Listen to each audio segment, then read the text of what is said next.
Indian esports scene में बदलाव की घड़ी आ चुकी है। मेरे पास है नहीं वॉच, नहीं तो मैं अभी बताता आपको। दैट इज सच अ डम joke and I am keeping it in. With the recent rise of new Indian teams, it is evident that the competition is tougher than ever.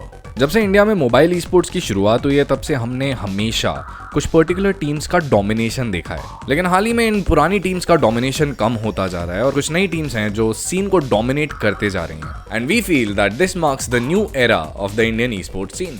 लेकिन इस नए बदलाव के कई सारे आउटकम्स हैं जो ई स्पोर्ट्स इकोसिस्टम को हमेशा के लिए बदल सकते हैं, और वो आउटकम्स क्या हो सकते हैं ये हम जानेंगे आज के इस वीडियो में। Without further ado, this is Manmeet Singh Chadda with AFK Gaming and you're watching the new era of Indian esports.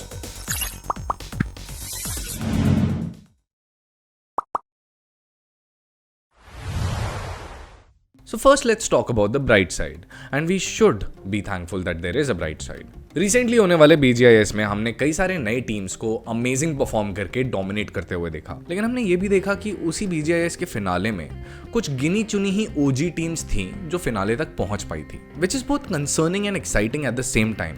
And this is exactly how I feel about my daily life style. यार ये over sharing का कुछ करना पड़ेगा videos में। हम इस situation को इंटरेस्टिंग इसलिए बोल रहे हैं क्योंकि आजकल हम देख रहे हैं कि इंडियन ई स्पोर्ट्स सीन में बहुत सारे नए चेहरे और नए टीम्स उभर के आ रहे हैं, जो कि एक बहुत ही महत्वपूर्ण चीज़ है हमारे ई स्पोर्ट्स इकोसिस्टम के लिए। जब भी हम ई स्पोर्ट्स में कुछ नए प्लेयर्स को राइज होते हुए देखते हैं तो वो एक बहुत ही खास चीज़ होती है किसी भी देश के लिए, क्योंकि उससे ये साबित होता है कि उस देश के यंगर जनरेशन्स में गेमिंग को लेकर इंटरेस्ट बरकरार है, और उससे हमें कई सारे नए टैलेंटेड और स्किल्ड प्लेयर्स को देखने का मौका मिलता है। Which is also important to note because किसी भी इकोसिस्टम के लिए ये अच्छा नहीं होता कि एक ही तरह के लोग बहुत लंबे टाइम तक डोमिनेट करते रहें उस पूरी फील्ड को। अलॉन्ग साइड दिस, जब भी हम ऐसी नई ऑर्गेनाइजेशंस और टीम्स को डोमिनेट करते हुए देखते हैं पुरानी टीम्स को, इट ओनली मीन्स कि हमारा इकोसिस्टम फ्लरिश कर रहा है and that the future of IGC is very bright and there is room for a lot of new young and skilled talent.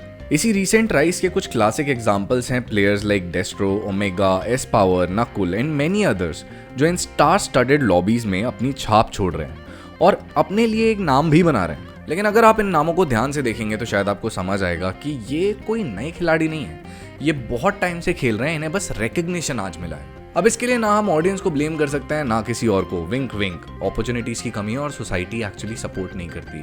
We have to address that. अगर हम पिछले कुछ सालों के कॉन्टेक्स्ट में बात करें तो आप देखेंगे कि हमारा इंडियन गेमिंग का इकोसिस्टम कुछ OGs से भर चुका था और उनके शैडो में दबने पर मजबूर हो गए थे नए प्लेयर्स, और यही शैडो अब धीरे धीरे हट रहा है, which only proves to us that the future of IGC is in safe hands. लेकिन क्या इसका ये मतलब है कि हम पुराने स्टार्स को भूल जाएं? Well, this is why there are two sides to this narrative. जैसा कि हमने वीडियो के स्टार्टिंग में आपको बताया था कि इस वीडियो के दो साइड्स हैं। पहला side that is the positive one, जिसके बारे में हम ऑलरेडी बात कर चुके हैं, and then there is the concerning side, जो हमें सोचने पर मजबूर कर देता है कि शायद अब हमें वो पुराने OGs जैसे कि OVS, स्नैक्स, मैक्स कैश और बहुत सारे ऐसे प्लेयर्स को उतना ज़्यादा देखने को नहीं मिलेगा। अब देखो यार, ई स्पोर्ट्स का सीन ऐसा है कि इसके अंदर कंपटीशन हमेशा बढ़ता रहता है। So if you want to stay in the competition you got be quick on your feet, otherwise आपको रिप्लेस करने के लिए हमेशा कोई ना कोई स्किल्ड प्लेयर होगा। इसी कॉन्टेक्स्ट में अगर हम पिछले कुछ वक्त को एनालाइज करके देखें तो हम पाएंगे कि हमने अपने OGs को BGMI बैन के टाइम पर एक्चुअली प्रैक्टिस करते हुए नहीं देखा। They had to figure out how to generate revenue, they had to figure out how to keep going, because of which जब ये गेम वापस आया तब दे वर नॉट प्रिपेयर्ड, और इस वक्त OG प्लेयर्स काफ़ी स्ट्रगल करने लगे to keep up with the new players, which is what also give a chance to the new players to enter in to the big leagues. In general अगर देखा जाए तो एक बहुत अच्छी चीज़ है इंडियन ई स्पोर्ट्स के लिए, because now we have new faces who can actually represent the country on a global stage. But अभी भी वही सवाल रह जाता है कि क्या अपने OGs का टाइम खत्म हो गया है? इस सवाल का जवाब वही है जो मेरी मम्मी ने मुझे दिया था जब मैंने उनसे 10 साल पहले PlayStation मांगा था। No. Nope. Nada. The reason why we say no is because नए प्लेयर्स और नए टीम्स के साथ एक एड ऑन पैक भी आता है, दैट इज इनएक्सपीरियंस। इस इनएक्सपीरियंस से अगर आपको टैकल करना है तो you need a perfect blend of experienced players and prodigies.